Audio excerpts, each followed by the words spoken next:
Le grand journal des audacieuses avec Sandrine Carl, qui est présidente de Spine Innovation. Bonjour Sandrine Carl. Bonjour. Qu'est-ce que c'est que Spine Innovation ? Spine Innovation est ce qu'on appelle un spin-off d'un groupe d'orthopédie français. C'était une division qui a été créée en 2014 et qui a été spécialisée dans les implants pour la colonne vertébrale. À la suite du rachat de ce spécialiste de l'orthopédie, nous sommes devenus complètement indépendants en novembre 2020, où j'ai pris la chefferie de cette entité. Nous avons démarré avec 4 collaborateurs et au bout d'un an, on en est déjà à 12. Et on laisse une place importante aux femmes. Donc, vous nous expliquez comment est née cette société. Quel est votre parcours professionnel ? Avant de prendre la présidence de Spine Innovation, j'ai travaillé pendant 15 ans dans une multinationale américaine, Medtronic, où là j'ai occupé plusieurs postes dans différents domaines d'activité. J'ai travaillé en chirurgie cardiaque, sur le démarrage des valves percutanées. J'ai aussi travaillé en neuromodulation sur des boîtiers implantables pour traiter l'épilepsie, pour traiter la douleur. Là, c'était en France toujours ? Alors ça, c'était plutôt... J'ai travaillé à un niveau européen et j'ai été travailler en Suisse. Donc là, j'y ai fait 4 ans. Et au sein de ce groupe, au bout de ces 4 ans, j'ai été amenée à partir 2 ans aux États-Unis. Et là, j'ai travaillé sur les fractures vertébrales. À la Silicon Valley ? Dans la Silicon Valley, près de San Francisco. Ouais. Où donc là, on a beaucoup interagi avec des startups. Vous rencontrez plein de gens qui créent des startups. Donc vous êtes totalement légitime dans la fonction que vous occupez aujourd'hui. Pourquoi avez-vous décidé de développer des prothèses discales ? Alors au niveau prothèse discale, à l'heure actuelle, le traitement qu'on utilise est un traitement qui rigidifie la colonne. Moi, j'ai toujours travaillé sur des produits innovants. J'ai intégré des petites structures sur de l'innovation. Et les prothèses discales permettent de maintenir la mobilité de la colonne vertébrale. Au niveau de ces produits, en fait, ils sont extrêmement innovants parce qu'ils ont un noyau viscoélastique, ce sont des prothèses ESP, ils sont monoblocs et en fait, ils ont des caractéristiques très très proches du disque natif. Et donc, ça permet de maintenir le mouvement tout en éliminant complètement la douleur. Alors, quels sont les bienfaits pour les patients ? Alors c'est surtout, comme je viens de le dire, une suppression de la douleur, parce qu'en fait, quand vous avez un problème de disque, vous souffrez énormément. Et là-dessus, on cible une population plutôt jeune plutôt que des personnes âgées, parce qu'on permet aux gens de continuer à faire du sport, par exemple. Ouais. Et comment se passent les interventions ? Alors les interventions au niveau, donc au bloc chirurgical, c'est des interventions qui durent à peu près 1 heure. Hein. Donc on travaille principalement avec des orthopédistes ou des neurochirurgiens spécialisés dans la colonne vertébrale.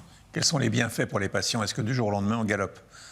Alors, il faut laisser quand même ce qu'on appelle l'ostéo-intégration. Hein. Il faut que la prothèse quand même s'intègre et se fixe au niveau des os, hein, des vertèbres. Et donc, il faut quand même 3 mois de mouvement modéré, je dirais. Mais après 3 mois, effectivement, vous pouvez reprendre une activité tout à fait normale. Et c'est une réussite à chaque fois ? Alors, c'est une réussite à chaque fois. Il y a quand même, vous savez, il y a toujours parfois des problématiques, mais en grande partie, nous, on est à plus de 20 000 prothèses implantées au niveau mondial. Donc, au niveau de nos études, on montre bien qu'il y a une récupération au niveau de la douleur et aussi de ce qu'on appelle la qualité de vie, en fait. Alors, vous avez expliqué un peu comment c'était fait, enfin, tout, mais quels sont vos produits ? Alors, nos produits, nous, on s'intéresse principalement donc à la prothèse discale, hein, qui ne représente que 6% du marché global de la chirurgie du rachis. Pour nous resterons dans cette niche de prothèse discale, aussi bien pour le cou que pour le dos. Oui, vous avez des concurrents Alors, on a des concurrents. Il y a des prothèses, mais qui ne sont pas monoblocs, qui ne sont pas viscoélastiques. Et nous, notre concept est unique au niveau de ce monobloc avec noyau viscoélastique. Et on est les seuls à faire ce type de prothèse viscoélastique. Comment vous développez vos produits ? Alors, nous avons un board de chirurgiens qui travaillent avec nous sur tous les projets d'innovation depuis plus de 20 ans. Et ce sont des chirurgiens aussi bien français qu'internationaux.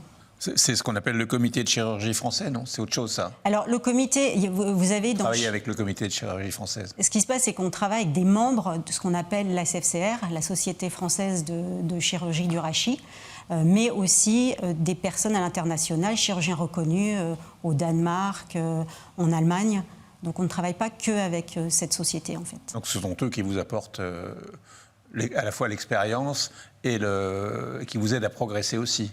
En fait, c'est ceux surtout qui nous apportent l'expertise médicale. C'est-à-dire que nous, dans nos équipes, nous n'avons pas de médecins ni de chirurgiens. Donc, pour tout développement de produit, on fait appel à ce board pour avoir ce conseil médical pour développer au mieux, étendre nos gammes et s'approcher vraiment de l'anatomie des patients. Vous disiez que vos clients étaient plutôt des gens jeunes que des gens âgés.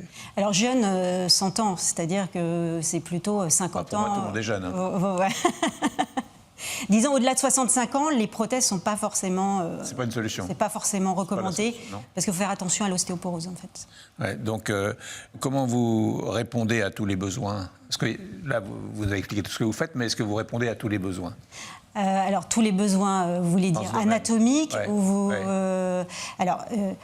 Au niveau anatomique, on a plusieurs tailles et au niveau des besoins, on est dans des indications très spécifiques. C'est-à-dire qu'on n'implante pas une prothèse sur du sujet de 70 ans ou sur une patiente qui a beaucoup d'ostéoporose. Donc c'est assez quand même limité notre marché. Vous resterez sur ce marché-là? On va rester sur ce marché de la prothèse. Qui est à la fois un marché de niche, mais qui est assez puissant pour vous. Exactement. En fait, on reste sur ce marché de la pathologie discale, en fait. Parce que vous avez pas mal de pathologies au niveau de la colonne vertébrale. Vous êtes présent sur le marché international? Oui, alors ce qui se passe, c'est comme c'est un marché de niche, pour nous, il est vraiment crucial de se développer sur les marchés internationaux. À l'heure actuelle, 75% de notre chiffre d'affaires est réalisé à l'étranger. Principalement, on a 2 très gros pays qui travaillent avec nous, l'Australie et l'Allemagne. Quelles sont vos perspectives de développement maintenant? Alors, on a vraiment 3 grands axes de développement. Le premier axe, c'est on développe une chaîne de production, une nouvelle chaîne de production en France, dans l'ouest de la France, avec des partenaires principalement français. Ensuite, on travaille sur un projet de développement de prothèses pour mieux s'adapter à l'anatomie au niveau lombaire.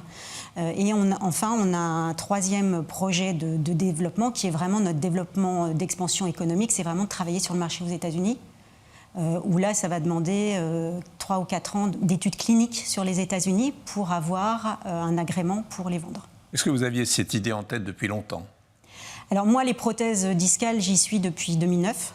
J'ai travaillé déjà en 2009. C'était vraiment le démarrage dans la chirurgie du rachis des prothèses. C'était la révolution. Pourquoi vous avez choisi ça? Ça n'a rien de personnel, ça n'a rien de familial? Non, c'est vraiment c'est du produit innovant. De l'orthopédie, je suis à la base ingénieur biomédical. Et pour moi, c'était vraiment... la chirurgie du rachis, la colonne vertébrale est quelque chose d'extrêmement intéressant. Il y a beaucoup de pathologies. Donc c'est pour ça que j'ai choisi de travailler dans ce domaine. Et j'ai aussi choisi de travailler en France, parce que c'est une boîte française. C'est un développement français par un chirurgien fondateur de la chirurgie du rachis, le professeur Wakami. Et moi, c'était important de faire grossir une boîte française. On est à la période des vœux. Qu'est-ce qu'on peut vous souhaiter? Spine Innovation, je parle. Pour Spine Innovation, eh ben un accès au marché américain assez rapide. Qu'est-ce qui vous bloque? Là, pour l'instant, ça ne nous bloque pas. C'est plutôt les ressources, avoir les ressources suffisantes pour mener à bien ce projet. Et vous êtes autonome financièrement? Au niveau financier, on a un soutien d'un fonds français qui nous soutient sur les 5 prochaines années. Et qui va vous aider donc à rentrer aux États-Unis? Exactement. Merci beaucoup. Je vous remercie.